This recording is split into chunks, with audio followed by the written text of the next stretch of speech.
ಡೈಪರೇ leak ಆಗಲ್ಲ, NEET paper leak ಆಗಿದೆ. ಏನು ಸರ್, ಒಂದು ಸಣ್ಣ ಉದಾಹರಣೆ ಹೇಳ್ತೀನಿ. ನೀವು ವಿಡಿಯೋ ನೋಡಿದ್ದೀರಾ, ಮೆಲೋಡಿ ಕೊಡಕ್ಕೆ ಹೋಗವ್ರೆ. ಎಲ್ಲಿಂದ ತೊಗೊಂಡೋಗವ್ರೆ? ಇಂಡಿಯಾಯಿಂದ ತೊಗೊಂಡೋಗಿರೋದು. ಎಲ್ಲೆಲ್ಲಿ?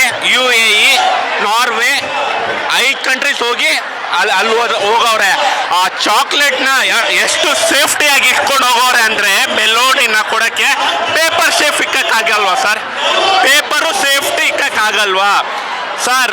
BJP ಅವ್ರಿಗೆ ಪೇಪರ್ ಲೀಕ್ ಆಗಿದ್ರೆ ಏನೂ ಇದು ಬರಲ್ಲ ಸರ್. ಏನಿಗೆ ಗೊತ್ತಾ, ಅವ್ರ ಮಕ್ಕಳು ಬಂದು ಎಲ್ಲರೂ ಲಂಡನ್ನು, USA, ಅಮೇರಿಕಲ್ಲಿ ಓದ್ತಿರೋದು. ಅದಕ್ಕೆ ಇಲ್ಲಿ ಪೇಪರ್ ಲೀಕ್ ಆಗಲಿ ಬೀಳಲಿ ಏನೂ ಅವ್ರಿಗೆ ವ್ಯತ್ಯಾಸ ಆಗಲ್ಲ ಸರ್. ಸರ್, ನನ್ನ ಹೆಸರು ಮೊಹಮ್ಮದ್ ರಾಹಿಲ್ ಅಂತ, RR ನಗರ್ ವೈಸ್ ಪ್ರೆಸಿಡೆಂಟ್.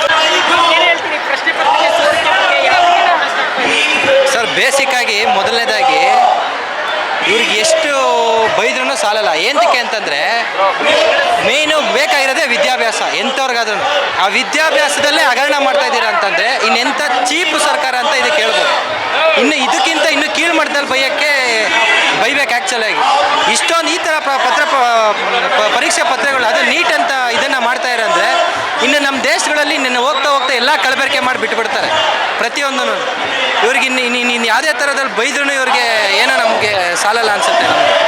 ಅದಕ್ಕಾಗಿ ಈ ಸರ್ಕಾರ, ಕೇಂದ್ರ ಸರ್ಕಾರ, ಮೋದಿ ಸರ್ಕಾರದವ್ರನ್ನ ಆದಷ್ಟು ಬೇಗ ತೊಲಗಿಸಿ ಒಳ್ಳೆ ಸರ್ಕಾರ ನಿರ್ಮಾಣ ಮಾಡಿ ಜನರಿಗೆ, ಮುಖ್ಯವಾಗಿ ವಿದ್ಯಾರ್ಥಿಗಳ ಭವಿಷ್ಯದಲ್ಲಿ ಆಟಾಡ್ದಂಗೆ ಇರೋಂಥ ಒಳ್ಳೆ ಸರ್ಕಾರನ ನಾವು ನೀಡಬೇಕಂತ ಕೇಳ್ತೀವಿ.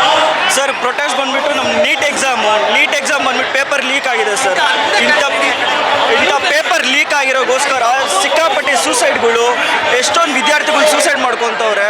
ಇವಾಗ 1 ವರ್ಷ 2 ವರ್ಷದ ಪ್ರಕರಣ ಅಲ್ಲ, ಇದು ಬಂದುಬಿಟ್ಟು 2024ಗೂ ಹಿಂಗಾಯಿತು, 2025ಗೂ ಹಿಂಗಾಗಿದೆ, 2026ಗೂ ಹಿಂಗಾಗಿದೆ. ಅದು ನೀಟ್ ಪ್ರಕರಣ ಮಾತ್ರ ಅಲ್ಲ ಸರ್. ಪೆಟ್ರೋಲ್ ರೇಟ್ಗಳು, ಡೀಸೆಲ್ ರೇಟ್ಗಳು ಎಷ್ಟು ಜಾಸ್ತಿ ಆಗಿದೆ ಅಂತ ನಮಗೆ ಗೊತ್ತು. ಅದು ಯಾಕೆ ಇಷ್ಟು ಜಾಸ್ತಿ ಮಾಡ್ತಾರೆ? ಕ್ರೂಡ್ ಆಯಿಲ್ ಪ್ರೈಸಸ್ ಇಂಟರ್ನ್ಯಾಷನಲ್ ಲೆವೆಲಲ್ಲಿ ತುಂಬ ಕಡಿಮೆ ಇದೆ, ಆದರೆ ಇಲ್ಲಿ ನಮ್ಮ ದೇಶದಲ್ಲಿ ಮಾತ್ರ ಯಾಕೆ ಇಷ್ಟು ಜಾಸ್ತಿ ಮಾಡೋರು ಅಂತ ಗೊತ್ತಿಲ್ಲ.